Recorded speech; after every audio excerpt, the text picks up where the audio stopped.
Welcome to Deep or Nothing with Miss Daisy O, the podcast where we explore the art of deep thinking.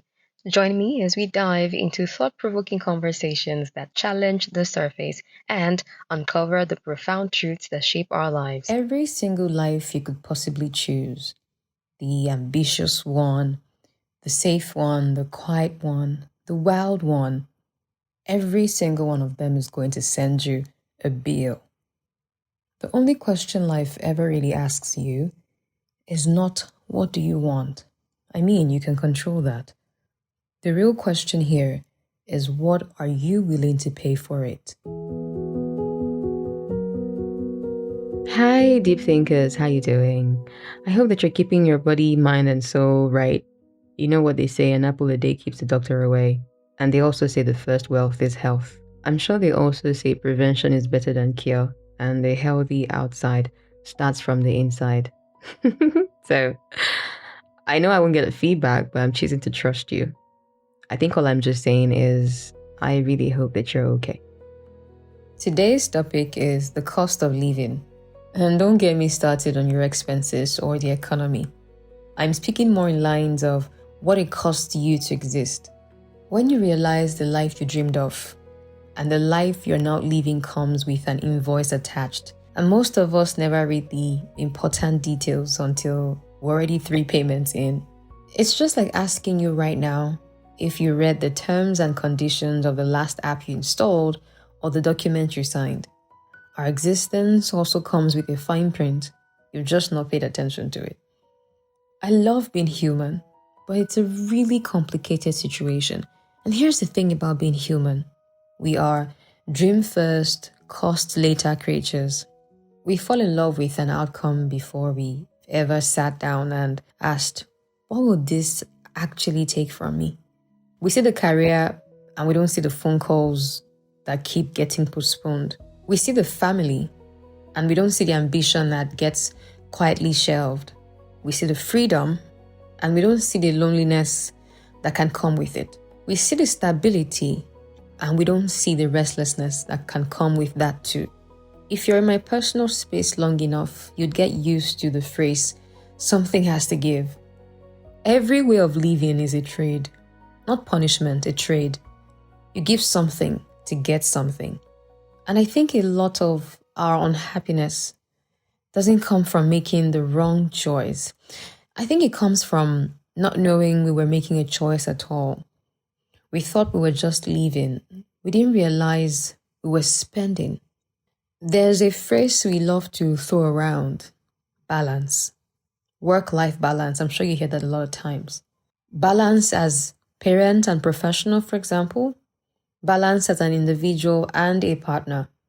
But I want to gently challenge that word today because I don't think balance in the way that we imagine it, everything perfectly weighted, nothing tipping, I don't think balance actually exists in real life. I think what actually exists is rotation. Life happens in seasons. You must have heard me say that a lot on this podcast. Some seasons of your life, you're 80% career, 20% everything else. Other seasons, you're 80% family and 20% everything else. The people who look balanced from the outside are usually just people who have made peace with the rotation. They're not doing all things equally at the same time. They're doing different things fully one season at a time, and they're trusting that the rotation will come back around. The cost of living well is not found in avoiding the trade-offs we're talking about. It's found in choosing them on purpose, instead of discovering them by accident. I understand that life decisions can be scary, even overwhelming. And for some reasons, you would rather cross the bridge when you get there. It's like waiting until the rain before you fix your leaking roof. Let's make this real. Let's talk about one of the oldest tension there is. Can you be a fully present parent and a fully ambitious career person at the same time? Picture this. And this is an illustration. Not one real person's story, but I promise you, you know someone living exactly like this. A woman is offered the promotion she has worked 6 years for. It means more time at work, more travel. It means being the person that clients call at 9 p.m. or being out of the house really early.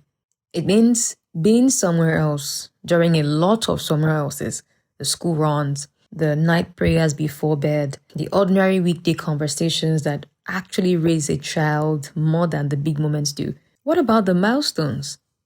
But guess what? She takes it. Of course she takes it. She earned it. 2 years later, a child says something to a grandma, a granddad, a nanny, someone, and that statement stops her cold. The child says something like, "Grandma is like my second mom," or she mentions the nanny's name and says she's more like a mom to me. Not cruel, not even sad, really. From the child's side, it's just the truth. And in that one sentence, she feels the invoice arrive. I mean, she didn't lose her child, but she paid for that promotion with a version of closeness that she can't get back, at least not on the same terms. Now flip it. A man decides deliberately to scale back.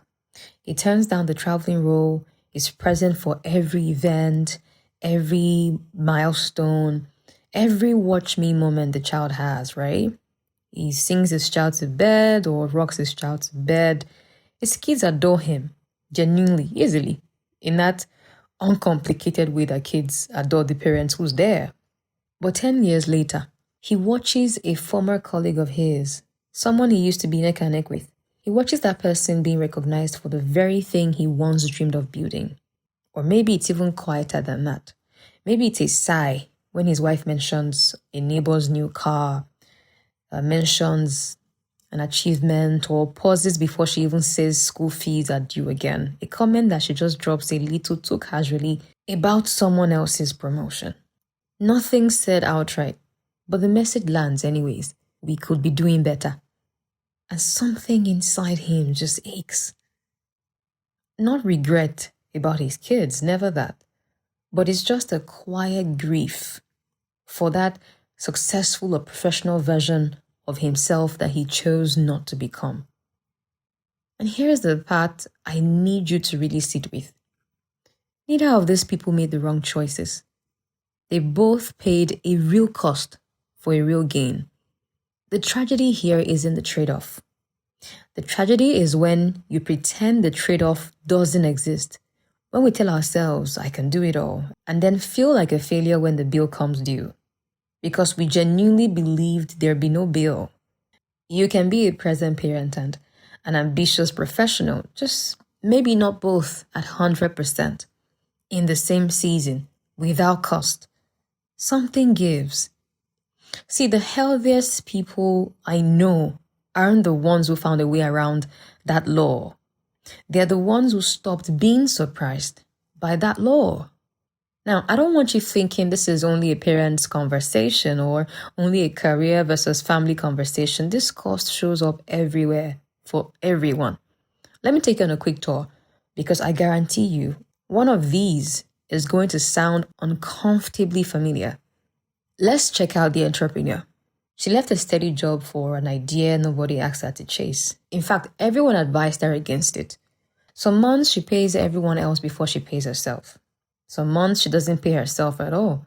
Or maybe she hasn't even gotten to that point where she's able to place herself on the payroll. What she's done is trade the comfort of a guaranteed alert every month end for the terrifying, exhilarating chance to build something that's actually hers. And that's the cost.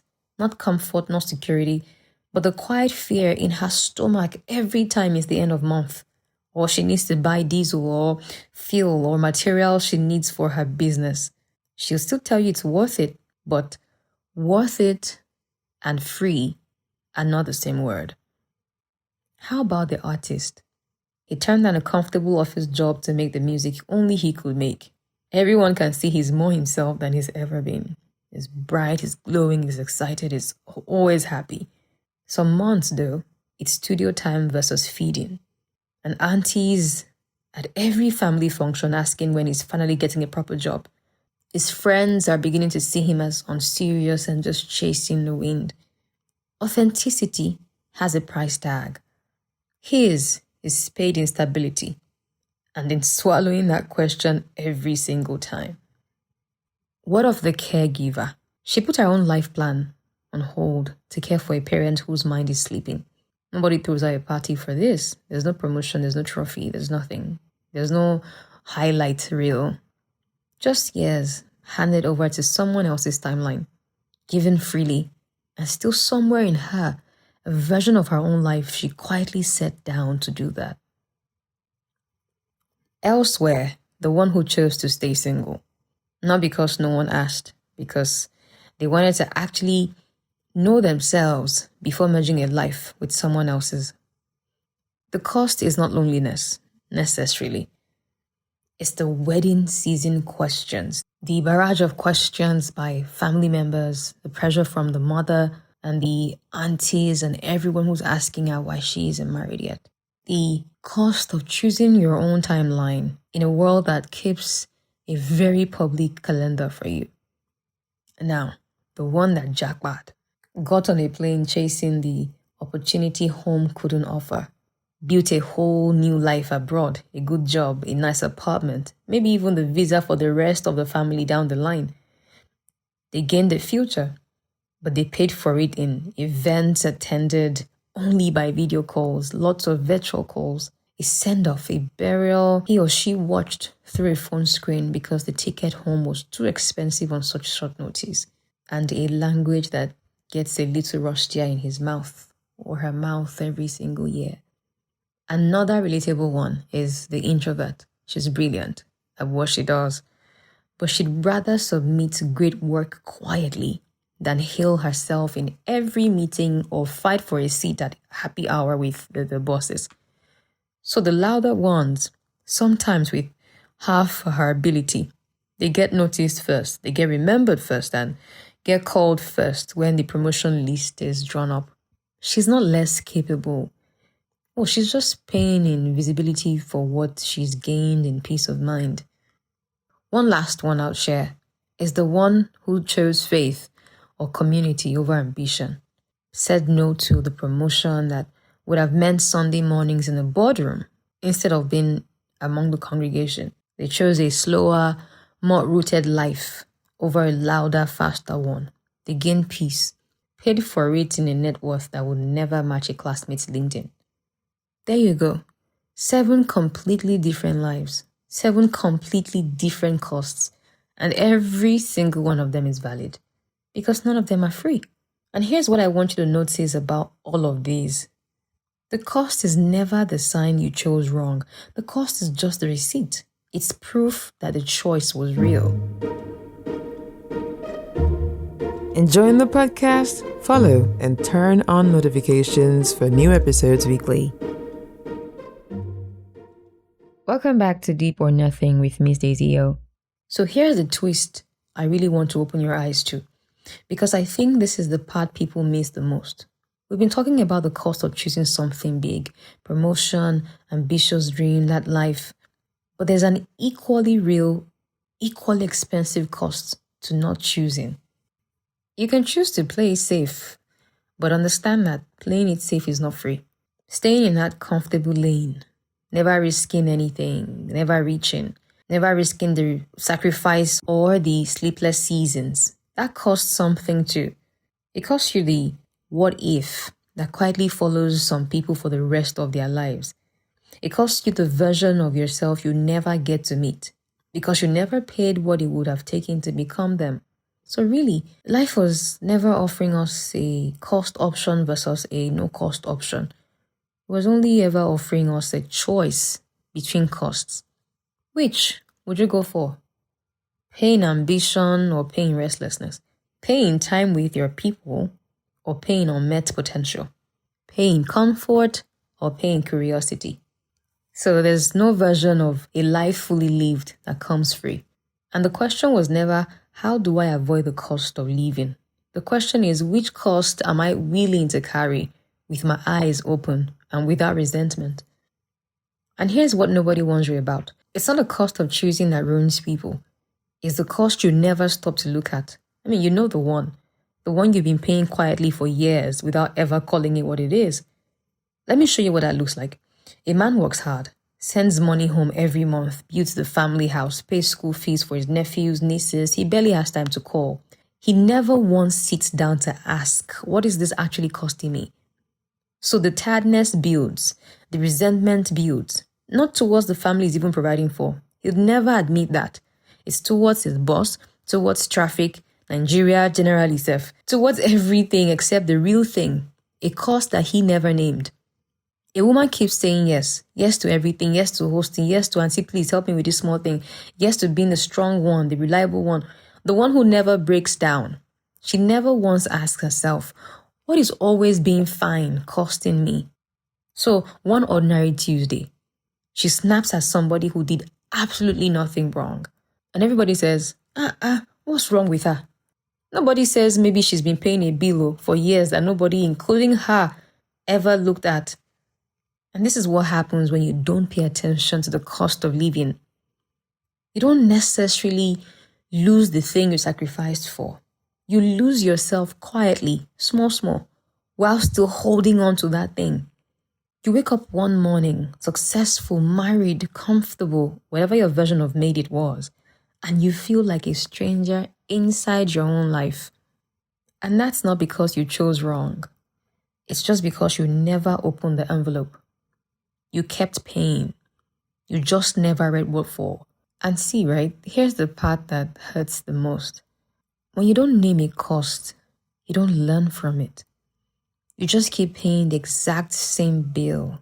In a new relationship, a new job, a new season, you're wondering why it always somehow costs you the same thing in the end. Some people call that a pattern. I call it an unopened bill sent to a new address. So maybe the real danger was never the sacrifice itself. Maybe the real danger is sacrificing on autopilot, giving up your peace, your time, your health, your joy, quietly, continually, without ever once stopping to ask yourself, what is this really costing me? And am I okay with the price? So here's what I want to leave you with today. Open the envelope. Whatever you've been paying quietly on autopilot without ever calling by its name, that stops today. Stop being shocked by the invoice.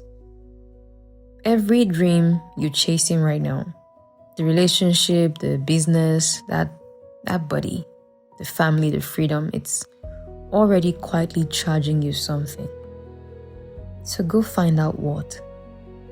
Ask yourself honestly, what is this costing me? And am I actually willing to keep paying it? And if the answer is yes, good. Pay it with your full chest and stop apologizing for the trade-off. And if the answer is no, well, that's information too. That's not weakness. That's you finally reading the details before signing another year of your life away. And before we go, I want to leave you with the question I will be sitting with this week, and I'd love for you to sit with it too. What dream are you living right now? And have you actually acknowledged what it's costing you? Well, that's it for episode 6 of Deep or Nothing. If this one moved something in you, tell someone about it. Send it to the friend who's mid trade-off right now and doesn't even know it. And don't forget to join the Depth Collective, that's what we'll call our community of deep thinkers. Turn on your notification on Spotify, Apple Podcast, and YouTube.